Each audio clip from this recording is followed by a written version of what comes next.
Então vamos aqui no assistente, no modo compare, que é array. Aqui. O exercício ele pede para setarmos P536 na posição 0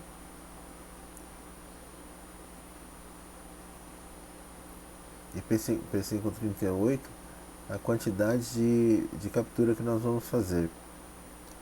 P539 é a configuração da função de captura. Isso está dividido. Eu falei isso aqui no vídeo sobre captura e compare, mas na verdade ele funciona assim. O P539 ele está dividido em 4 partes de 4 bytes. O X, o Y, o Z e o U. Uma função é uma word 16 bits, certo? 4 partes de 4 bytes. A gente pode ver isso daqui também aqui.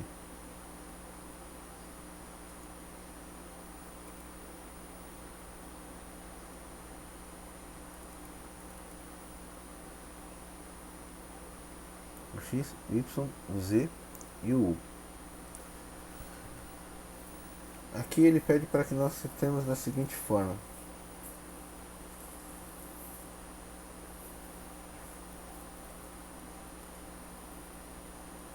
O X em 0, Y em 3, o Z em 0 e o U em F. Então vamos ver o que significa isso daqui. Para que nós continuemos usando o assistente, vou configurar por lá, tá? Só para mostrar como que aqui funciona.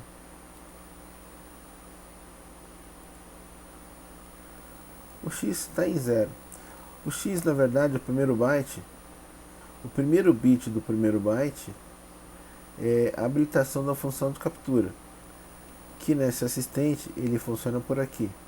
Quando eu habilito aqui, ele joga 1 no parâmetro X.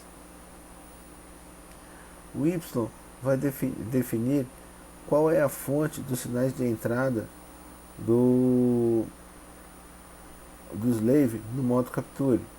Entendeu? No caso, aqui nós vamos trabalhar com pulso de comando. Por quê? Porque os sinais estão entrando na entrada de pulso direção do CN1. Então, pulse command. Também falo nisso no vídeo sobre captura. O trigger do sinal, isso aqui é relativo ao DAY7. Se a lógica dele é normalmente aberto ou normalmente fechado. Aqui mesmo, deixa aqui NO. Quando subir não tenho certeza, quando subir o pulso, não, na descida do pulso, ele faz a captura. E aqui, o P539, onde tem 2, ele pede para colocar F, hexadecimal em decimal são 15. Isso aqui significa o que? É o tempo em que a captura é feita. Entendeu? Então, assim, para que a gente não tenha problema de. Como a gente vai estar fazendo acionamento por uma chave mecânica, ele selecionou um intervalo que seja o suficiente para não fazer diversas leituras de uma vez só. E aqui nós vamos fazer 4 leituras, não 50.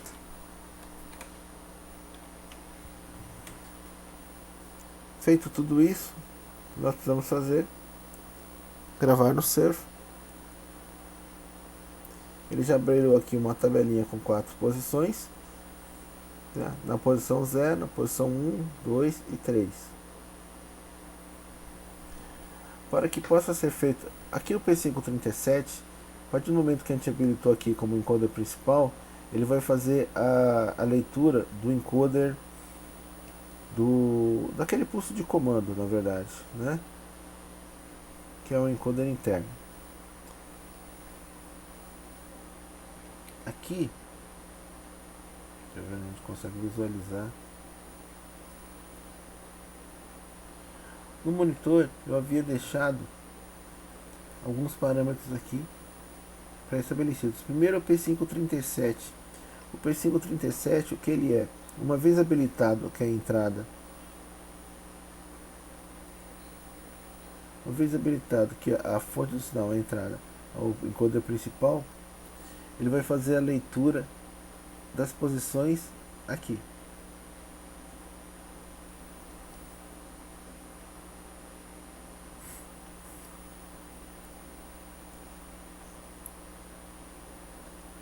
Certo? Tá. Então, aqui a gente tem o eixo. Para você ver como funciona, eu vou girar na mão mesmo. Aqui não mostra nada, mas vou colocar aqui no monitor.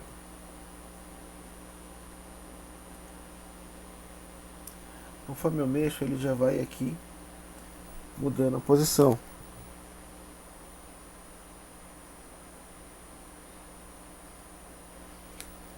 Certo? Então aqui nós vamos fazer o seguinte. Vamos fazer uma leitura manual mesmo. Aqui. Para ser feita o trigger, primeiro eu preciso habilitar a função de capture. Está habilitado. Quando habilitou, o que aconteceu? Eu joguei aqui no X o primeiro bit em 1.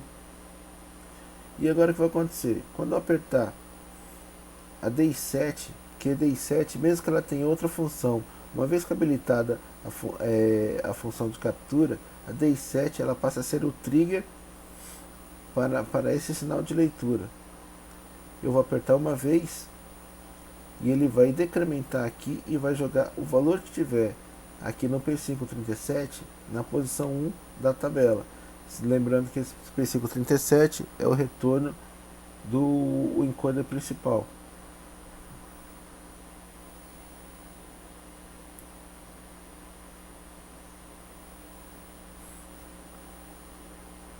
Ele já fez a primeira leitura. Estou movimentando com a mão mesmo, tá? Que é só para a gente poder ver. Vou fazer a segunda leitura.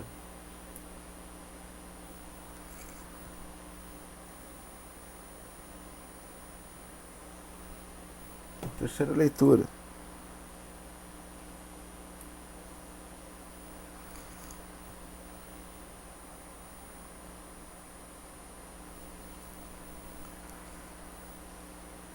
Quarta leitura.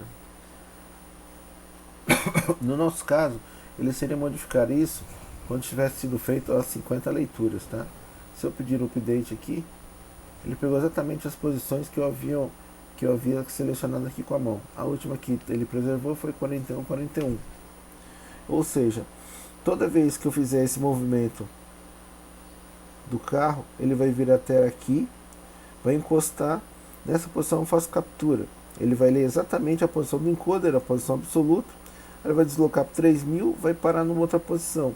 E nesse procedimento eu vou montando a tabela.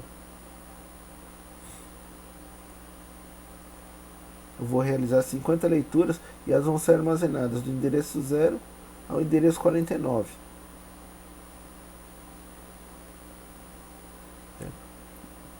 Uma explicação com mais detalhes a gente pode acompanhar no outro vídeo que a gente fala sobre captura e compare. Aqui, para habilitar a função de captura, a gente pode trabalhar com a DI, mas se você estiver usando uma IHM, você também pode fazer isso assim, ó, aqui.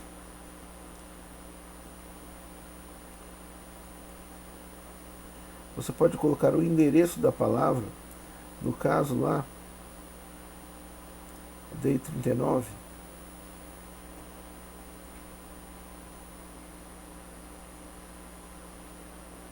Parâmetros aqui. P539, desculpa, né? DI 39. P539. O endereço é o 054E.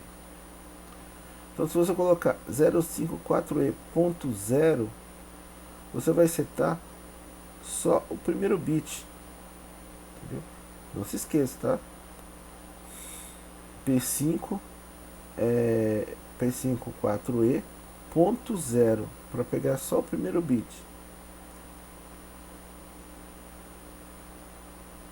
Certo? Colocar aqui ponto 0. Essa é uma das formas. Uma outra forma seria usando aqui a instrução de entrada. O endereço seria o mesmo, sem o ponto. Qual que é a diferença? Aqui dá para ver que aqui é uma word, tá? Então ele vai aceitar aqui o endereço sem o ponto. Se eu entrar aqui, né? Uma word, o endereço, não preciso de ponto. Naquele outro caso, como aqui é uma função booleana, um bit eu preciso do ponto, senão ele dá erro. E uma terceira forma é a gente fazer isso usando uma macro. A gente pode criar uma macro para o botão. Como que a gente cria uma macro para o botão? Eu colocarei aqui qualquer coisa que não importa, mas aqui, quando eu estivesse em on, vamos supor, deixa eu primeiro pegar, copiar,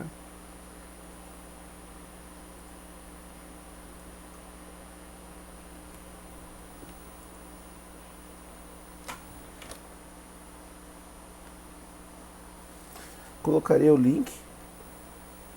Aqui eu não colocaria o ponto 0, porque na verdade estaria trabalhando com a macro. Colocaria que isso aqui é igual ao valor lá. Digamos que fosse 0F41. Vamos ver qual que é o valor mesmo, hein? Para não ficar desse jeito. O valor era F031. Não 0, tá? Porque na verdade a gente setou o primeiro bit.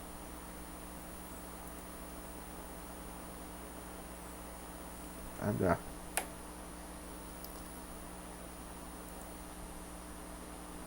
F0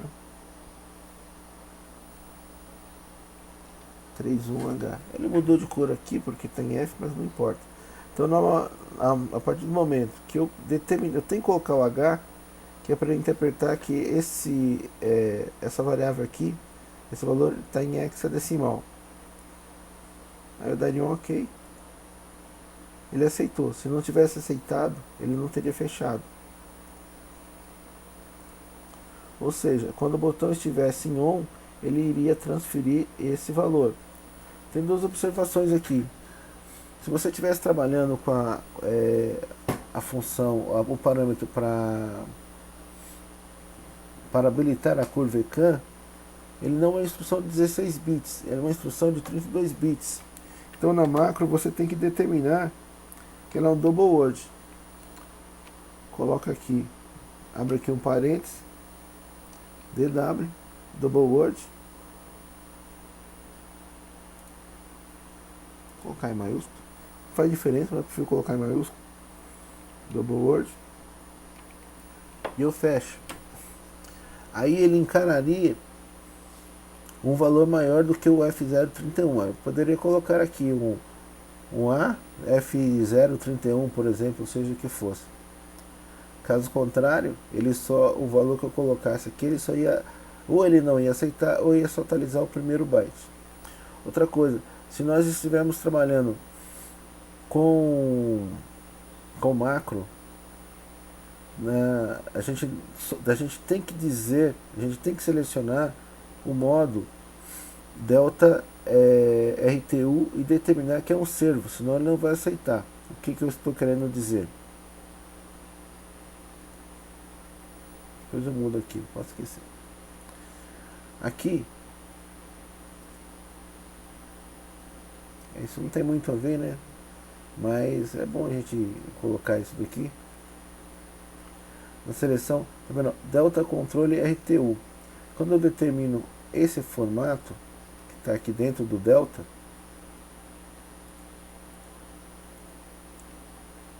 o que ele vai me dar aqui como opções na hora que eu vou selecionar a instrução?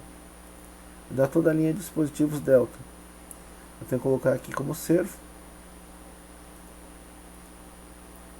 E aí ele vai escrever o servo aqui. Porque se você estiver usando só como um RTU padrão, ele não vai aceitar o descritivo dentro da função da macro que você está gerando. O que eu quero dizer com isso? Digamos aqui, ó. Aqui eu estou fazendo o mesmo acesso ao driver, só que eu estou usando uma instrução RW, que é uma instrução genérica do modo RTU. Quer ver aqui, ó? Eu estou usando o Modbus RTU.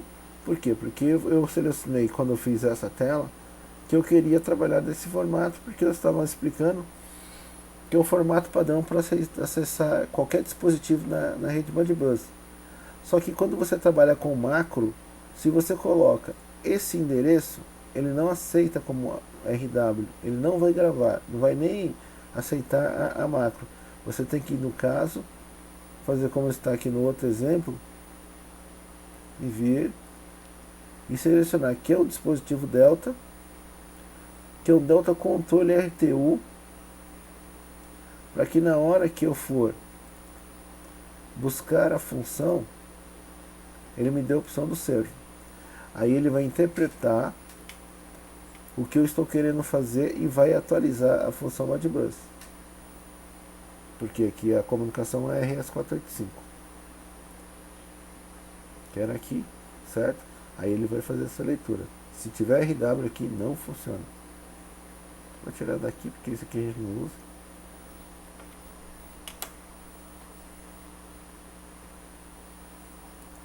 Porque eu estou dizendo, por que eu parei para falar sobre isso? Porque vamos voltar aqui.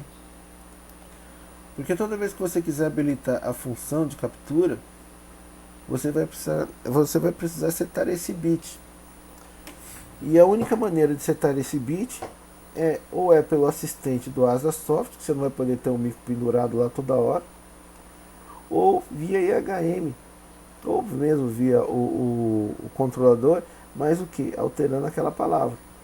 Então, para que a gente possa, alterando aquela variável, para que a gente possa saber como fazer isso, eu dei um exemplo utilizando a IHM, para que dentro da IHM você pudesse habilitar a captura. Se fosse usando o CLP direto, aí a gente usaria uma instrução de gravação normal, que nem eu tenho no vídeo falando sobre isso, e mudaria o primeiro bit ali. Para ser uma instrução de bit ou uma instrução de Word. Na Word a gente ia escrever a mesma configuração aqui, só que colocando o primeiro bit em 1. Quando estivesse feita toda a captura, ele automaticamente voltaria para 0. Mas de qualquer forma, você viu que ele vai gravando tudo aqui. Feito isso, ele estaria o quê? Estaria aqui na Array.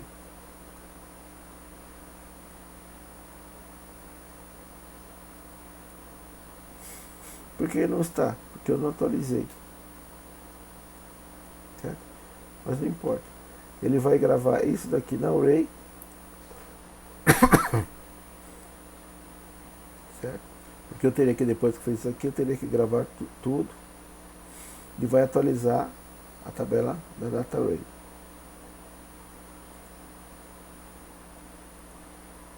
Aqui. Vamos ler. Aí, ó, certo? Já atualizou aqui a tabelinha. Depois eu teria que dar um burn para ele gravar isso aqui como endereço definitivo. Bom, feito isso, qual que é o próximo passo de acordo aqui com o manual? Ele só diz aqui que eu preciso habilitar o bit 1 do P539 para que eu pudesse fazer as leituras. Aí eu faria lá as 50 leituras. Tá passando aqui por onde a gente passou, é um pouquinho diferente, porque esse aqui no manual é uma versão antiga do AsaSoft, mas é a mesma coisa. Montou a tabela com 50 posições e toda vez que eu parasse, eu faria uma captura. Onde que eu ia parar mesmo? Quando encostasse aqui. Uma vez que eu tivesse feito a leitura das 50 posições,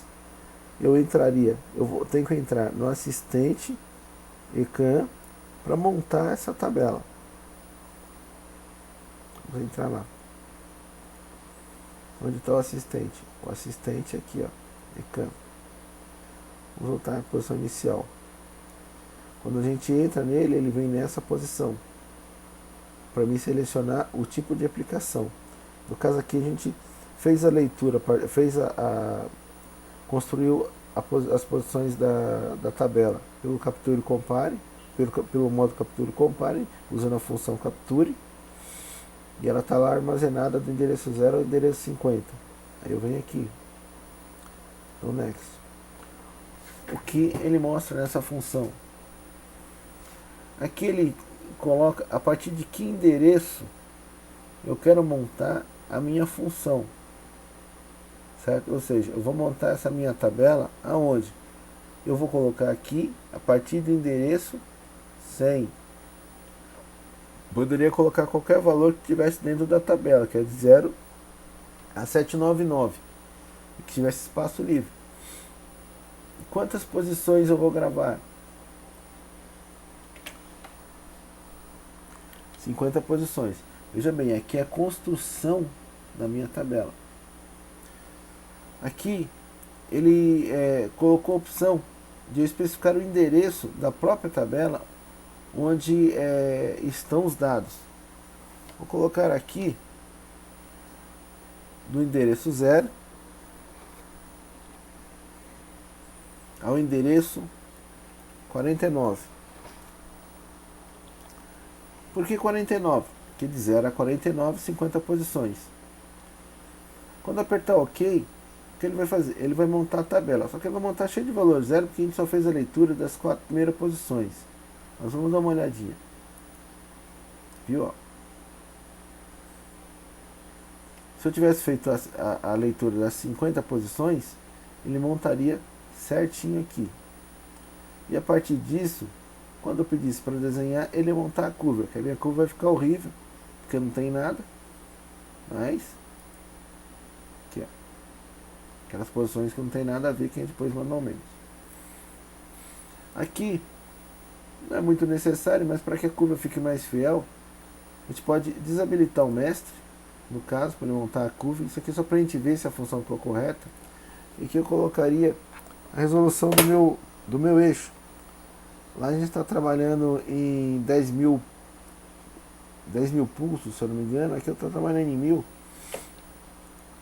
Dá uma alteraçãozinha e ele monta aqui os valores. Mas isso não importa, porque na verdade já está montado aqui.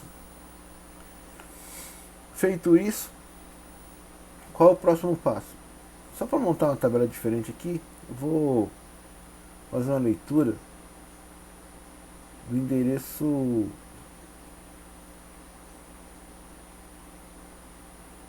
aqui, deixa eu ver. Aqui o início eu tinha colocado, que é o endereço.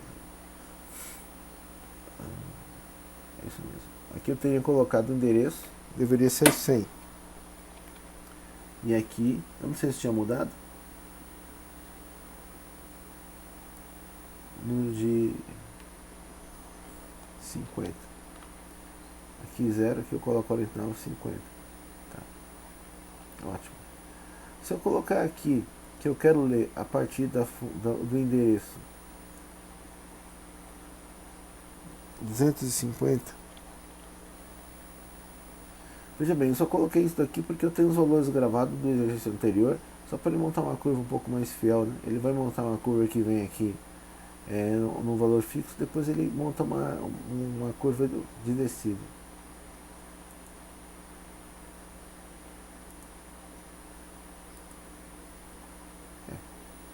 Isso aqui é do exercício anterior, se alguém der uma olhada no exemplo anterior, ele vem aqui, vem no incremento, quando chega na posição ele cai.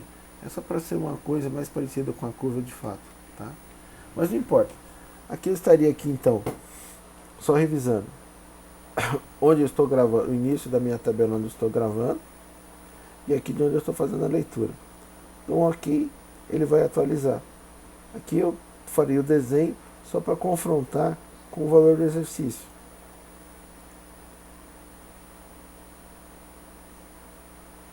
Seria essa curva aqui, certo? Se alguém quiser desenvolver, a curva que tem que ser montada é algo semelhante a isso. Depois ele pede para a gente avançar.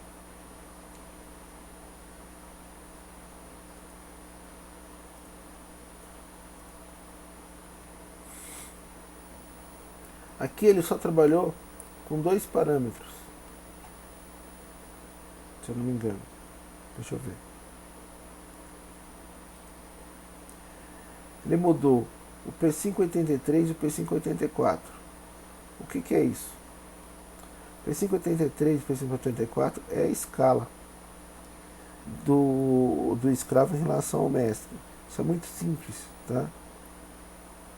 É só você pegar e fazer o seguinte. Aqui, qual que é a escala? Significa que uma curva, tá, ECAN que a gente construiu, a nossa tabela, para ser montada, recebe 50 mil pulsos do mestre. Por que 50 mil pulsos do mestre? Porque na relação, logo no início aqui da nossa construção, lá na página, não sei, eu acho que era 118,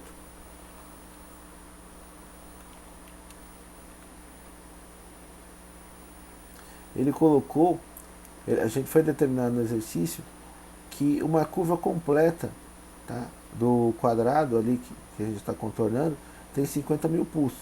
Então a nossa tabela ECAN recebe 50 mil pulsos do mestre para poder fazer um contorno inteiro. Por isso que a relação é 50 mil por 1. 50 mil pulsos do mestre para fazer uma curva inteira no slave.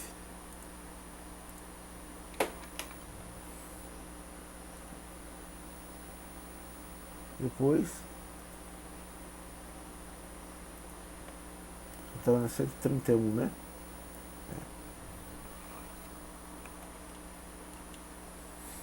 Isso mesmo. Download para que eu possa gravar esses dados. No próximo parâmetro. Aqui nós estamos falando da P589. O que é isso de fato? Essa aqui é a palavra de controle do modo ECAN. Eu tenho um vídeo que eu explico bem como funciona o modo ECAN. Vamos só passar nessas configurações que estão sendo adotadas para esse exemplo.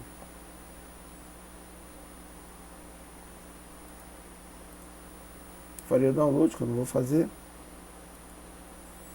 E aqui, o que ele determinou?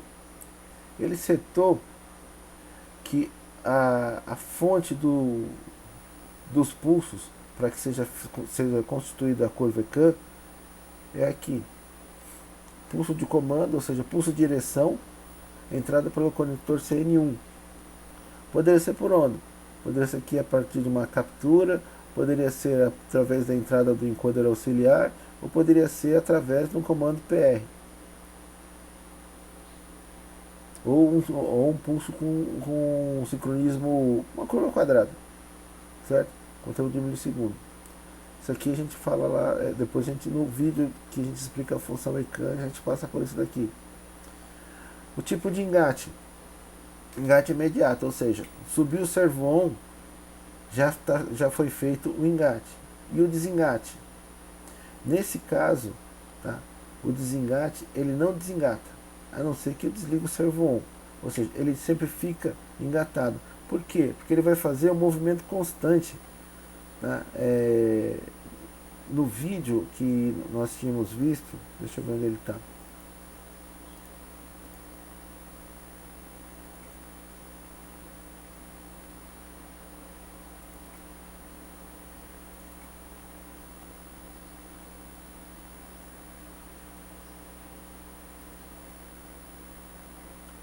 Veja bem, olha, no vídeo a gente está vendo que a partir do momento que o servão é ligado, ele continua fazendo a posição, ou seja, ele não desengata, ele vai ficar fazendo esse movimento enquanto ele estiver recebendo o pulso do mestre, ou seja, enquanto o mestre estiver enviando pulso, ele vai continuar o movimento. Se o mestre parar de enviar pulso, ele vai ficar aguardando o pulso, mas vai ficar completando o movimento. A cada pulso que for enviado, ele vai fazer a posição correspondente do eixo escravo. Vou deixar aqui. Certo? Foi isso que foi setado. E eu teria que de novo fazer download. E no começo do movimento, quando eu quisesse iniciar, eu teria que habilitar a curva ECAN. É a mesma coisa. Eu tenho um bit correspondente, tá, que habilita a função ECAN. P588, P589.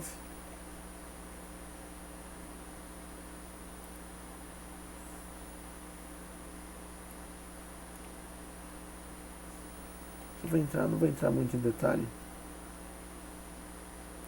Até porque tem um vídeo que fala disso.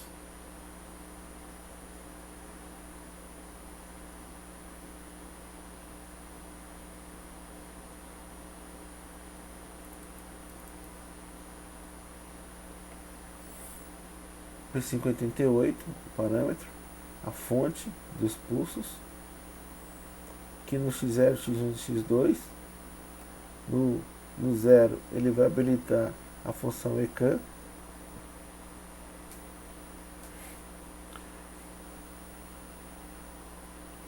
No 1 desengata com servo off. Teria que dar uma olhada. E aqui no Z e no 1 não desengata. E aqui o engate imediato. Isso aqui eu achei meio fora de ordem, tá? Mas é isso mesmo. Dá uma olhadinha lá no vídeo que a gente fez sobre a descrição do funcionamento do ECAN, que a gente que tem não fica dúvida sobre como isso funciona. Agora voltando lá, tá aqui, certo? Uma vez que fez download, está pronto para funcionar. O que o manual coloca agora? Testando o sistema. Primeiro ele fez uma sequência onde ele determinou, dentro do parâmetro do servo ASDA-A, 5 voltas, tá, no eixo principal, para ver se está tudo em ordem. O que ele fez? Ele colocou no parâmetro P115, setou o valor de 25, ou seja, uma vez iniciado, uma vez que ele acesse essa posição no comando PR, ele vai executar 25 voltas completas. 25 voltas completas, passando pela redução de 5 para 1, dá 5 voltas no eixo principal, para testar o funcionamento do eixo principal. No eixo secundário, P214, D1, ele cancelou, só para fazer o teste, a função do limite de corte, de torque.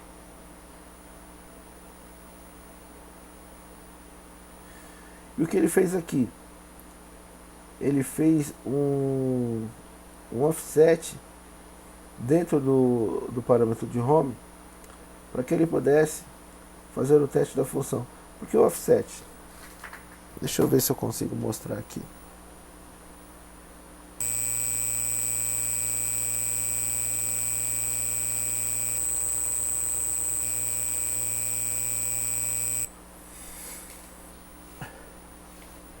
Eu acho que lá no vídeo sobre home do modo PR eu explico isso também. Vamos ver se a gente dá uma mostrada. Aqui, o que foi feito? Como a gente já traçou tudo, está tudo em ordem, quando nós iniciássemos a função, ele ia fazer o contorno rente, aqui é o retângulo. Mas não é isso que ele quer que seja feito nesse momento de teste. Ele quer que eu mantenha uma distância aqui para o retângulo, criando esse contorno, que é o que aparece naquele vídeo que a gente viu. Aqui, ó. Você vê que ele mantém uma distância do retângulo aqui.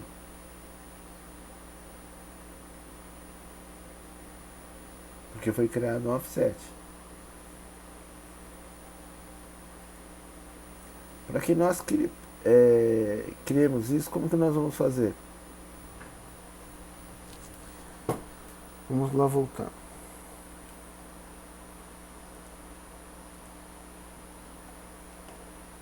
Não importa.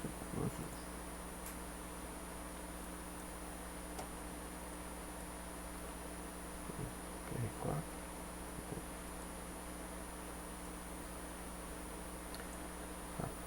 Vou exemplificar com isso aqui. Isso aqui é uma posição, um comando que eu citei por um comando de posicionamento simples. O que acontece aqui? Quando eu executo essa função, ele vai parar na posição 2000 do servo. Eu estou trabalhando com 1000 pulsos por volta, então ele vai dar 2 voltas completas. E na minha função de home, eu não tenho nada de offset. Então, só para a gente dizer, eu vou mostrar no vídeo.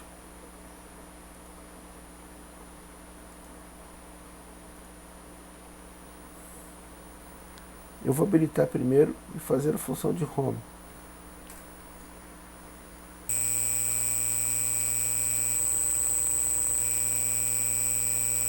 Parou aqui. Agora eu vou executar o PR4.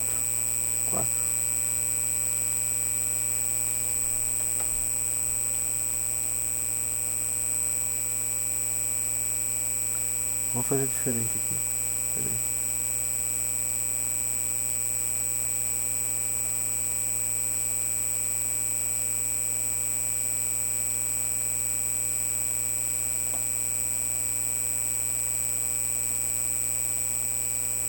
PR4.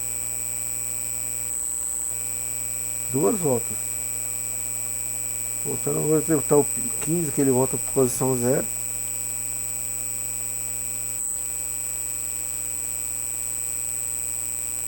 Vou de novo executar o PR4.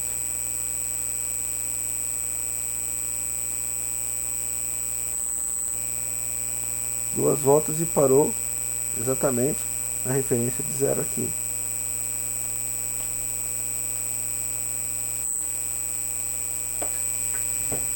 Se eu gravar, se eu alterar aqui o meu home para um offset de menos 500,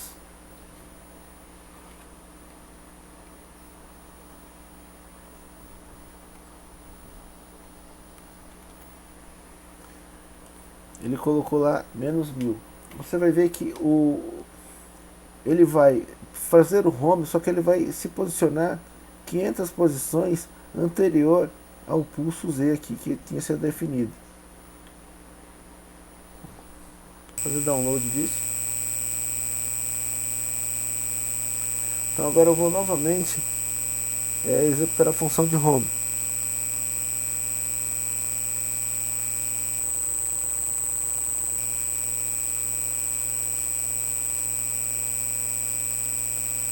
Ele parou aqui, certo? Normal, onde é a posição de home, só que eu vou mostrar qual é o valor que ele colocou no driver.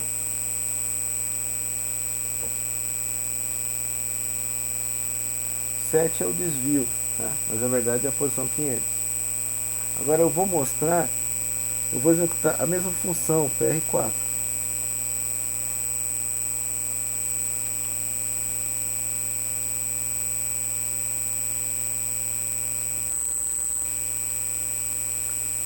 Marcou 2000.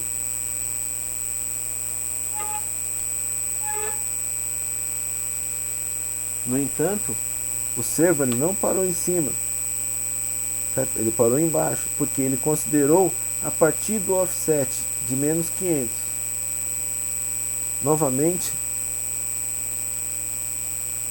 eu vou fazer a função de home.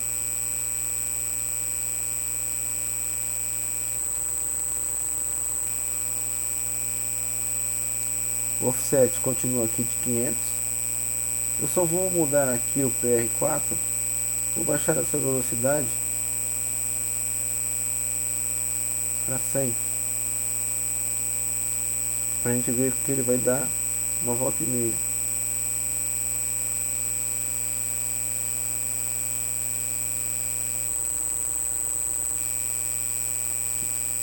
Parou em relação à posição menos 500,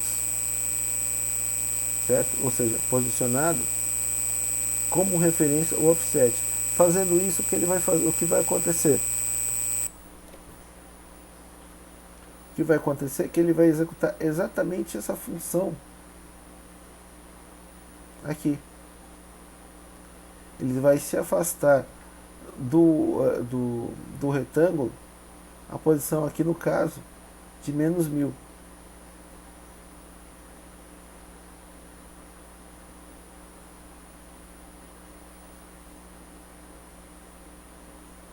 Ali em cima.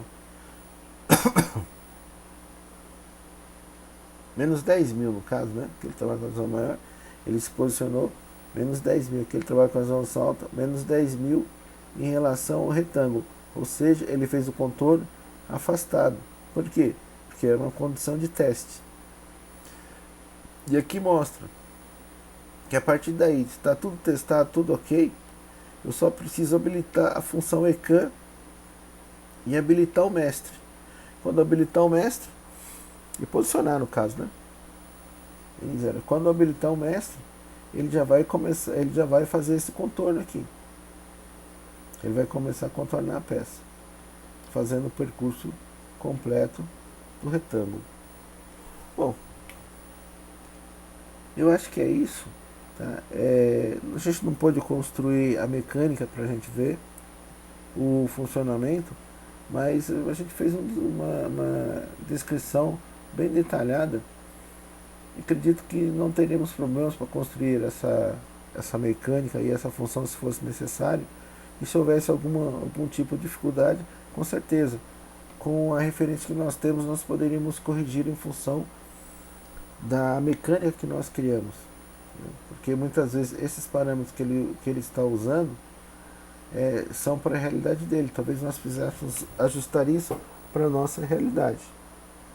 Mas espero que tenha sido suficiente para a gente ter um bom entendimento. A próxima